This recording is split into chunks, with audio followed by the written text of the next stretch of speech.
Tammy from Books and Messy Buns. I'm not even going to go into how I've been MIA. One day I'll get on a schedule and we'll be good to go.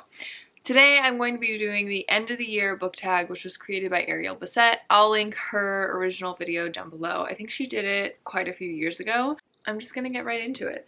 So the first question is, are there any books you started this year that you need to finish? And I honestly had a hard time with this one just because I feel like if I didn't finish a book, I didn't have any desire to finish that book. You know what I mean? The only book that I think I would be like semi-interested in finishing is The 100,000 Kingdoms by N.K. Jemisin. This is about this girl named Yein Dar who, her mother like left her home to marry this man who was not part of her society, so she kind of like defected from her kingdom. She was supposed to be one of the heirs to the throne, but she ended up like leaving and renouncing that. So Yein's kind of this like outcast from that society.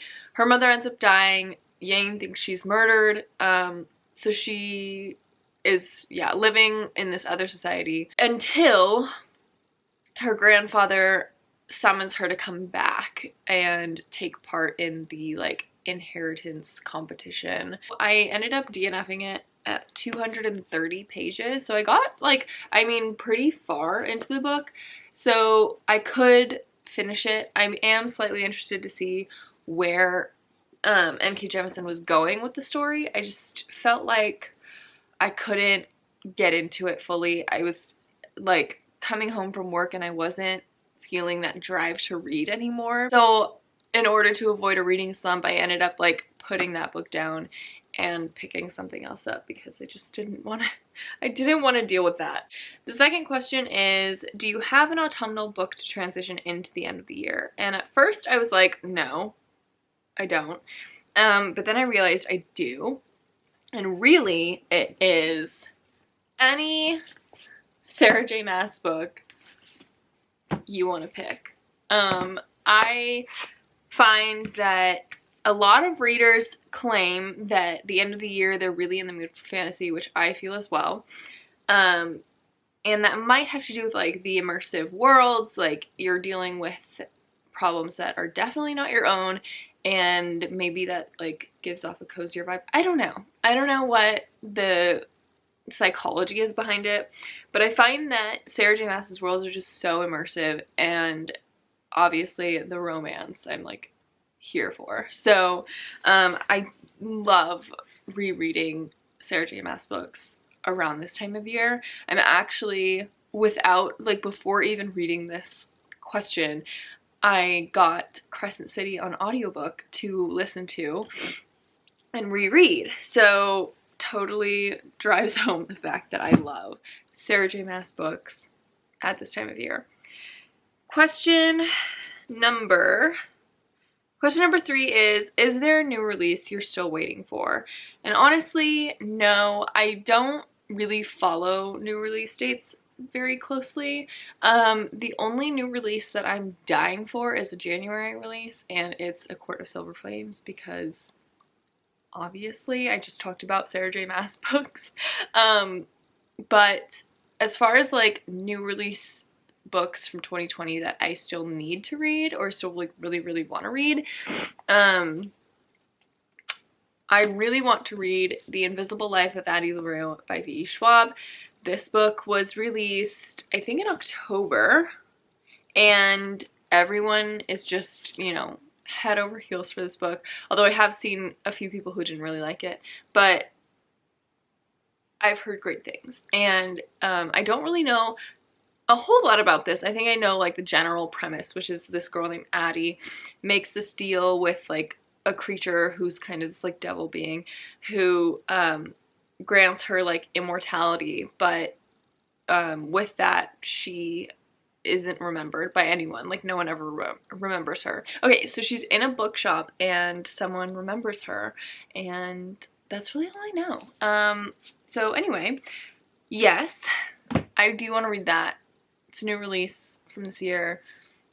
I don't know if that fulfills that question, but we're gonna go with it. Question number 4 is what are 3 books you want to read before the end of the year? I actually have 4 books here because at first I couldn't even find 3 and then I ended up with 4. I don't even know how that happened, but we're gonna roll with it.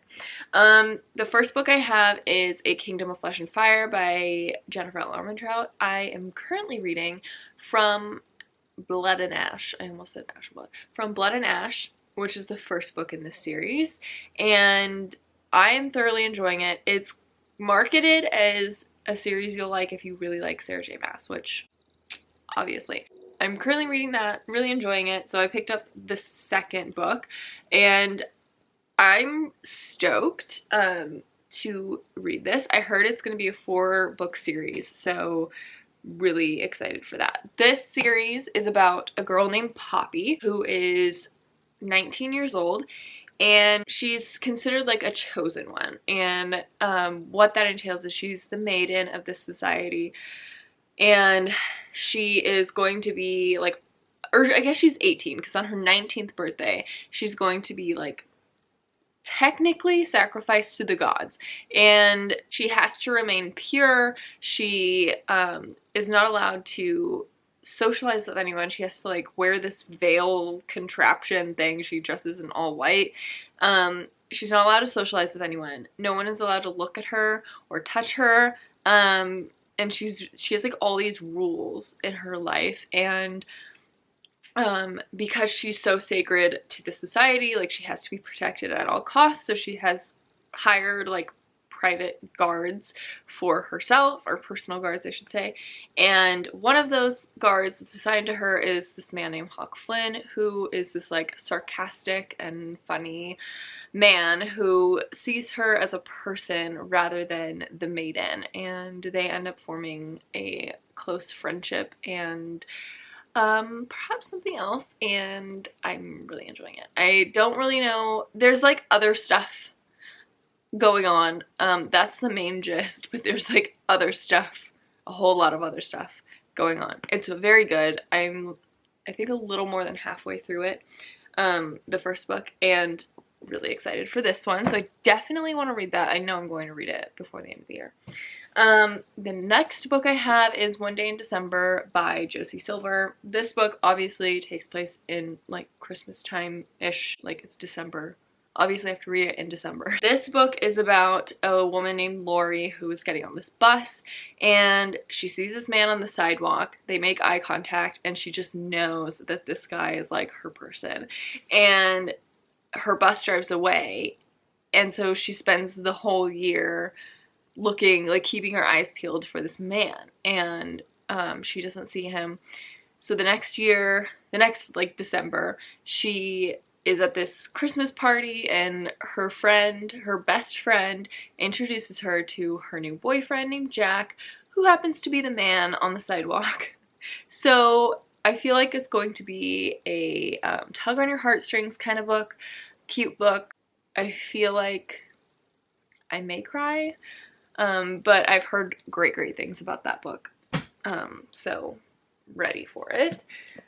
I also have Persuasion by Jane Austen. I've made it my mission to, obviously I want to read all the Jane Austen books, but I've been heavily slacking on that, and I initially had Emma on my list, but I switched that for Persuasion because this one is a lot thinner, so I figured I'd make my life a little easier and go with this one. This centers around a woman named Anne Elliot, who is happily engaged to a naval officer named Frederick Wentworth, until her friend Lady Russell persuades her that Frederick is unworthy, and they like break off their engagement. And then 8 years later, Frederick returns. He's a wealthy captain in the Navy, and Anne's family is like on the edge of bankruptcy, and they still love each other, but their past mistakes threaten to keep them apart. And again, it sounds like something that'll like be like a tug on your heartstrings thing, and obviously it's Jane Austen, so I'm anticipating I'll love it. And then the other book that I want to read is not so small, and it's City of Brass by S.A. Chakraborty. This is book 1 in the David Bad trilogy, and it centers around this girl named Nahri, who is this kind of like con artist, and during one of her cons she accidentally summons a Jinn warrior named Dara, and they're forced to flee, and they leave, and together they go to the city of Daevabad, which I think Nahri is like forbidden to go to. She has like tense relations with Daevabad. So yeah, I've heard great things. Everyone is like raving about this trilogy right now, so really want to read that. Question number 5 is there a book you think you could is there a book you think could still shock you and become your favorite book of the year? And for this one, I honestly think it would be A Kingdom of Flesh and Fire, because I did go onto like the Tumblr page for this series, and the reactions to this book are highly similar to the reactions to Empire of Storms. And if you remember when everyone finished Empire of Storms and they were posting about it on Tumblr or on anywhere, you remember those memes and those posts, okay? And that's how people are reacting to this, so I'm like, I need to read. And I feel like this series may become a new series that I love dearly, so I'm excited for that, and I'm hoping that it's a new favorite. And then question number 6 is, have you already started making reading plans for 2021? And yes, I have. Not set in stone, like strict, like I'm reading this in January, February, March. Like, no. I have books though that I'm like, I definitely want to read next year. So the first book I have is 1,000 Acres by Jane Smiley. This is about a successful farmer in Iowa who is deciding how to split up his farm between his 3 daughters. And of course, with anything that comes with inheritance stuff, drama ensues. This is a King Lear retelling, and I've talked about Jane Smiley books. I keep buying Jane Smiley books, and I have not yet read a Jane Smiley book, so I definitely want to read this next year, hopefully in January, maybe even this month, but we'll see. The other book that I want to read in 2021 is Wolf Hall by Hilary Mantel. This is book 1 of the series. I don't know if this series has a name, but it's a historical fiction series about Thomas Cromwell during the reign of Henry VIII, which of course we know is just drama galore. Okay, we have a wife, we have a mistress, we have beheadings, we have divorce that's forbidden, but we need divorce, and you know, stuff happening. Okay, so yeah, it follows Thomas Cromwell, who's in like the inner circle, and it won, I think this is one of the only books that like, this won the Booker Prize one year, and then the sequel won the Booker Prize the next year, so that's pretty impressive and very critically acclaimed. Very much want to read. The other book that I want to read is The Girl Who Takes an Eye for an Eye by David Lagercrantz. This is book 5 in the Millennium series, which is The Girl with the Dragon Tattoo.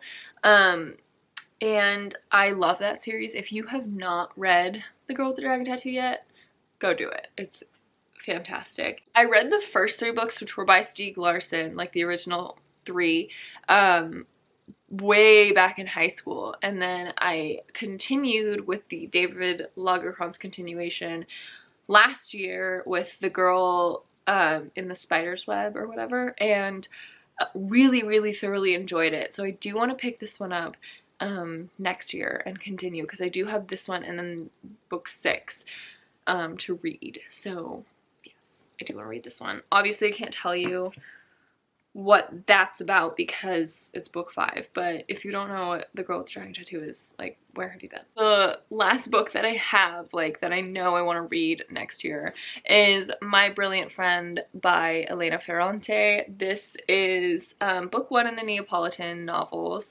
series. This is by an Italian author, and it's set in Naples, Italy, which I've never, I don't think, read an Italian work unless it was like a classic or something for school. So I'm very interested to read this. This follows 2 best friends, Elena and Lila, growing up in Naples, and just like their families and their lives, And that's really all I know. I've always loved this cover. I'm very intrigued by this cover.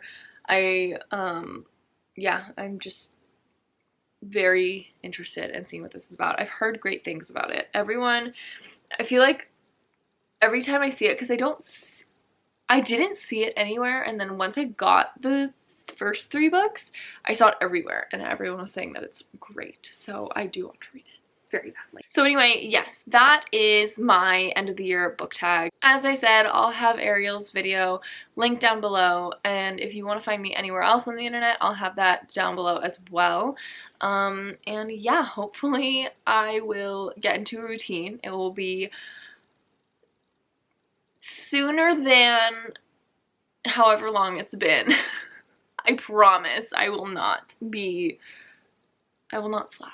I will make another video soon. I hope you enjoyed this video, and I will see you in the next one.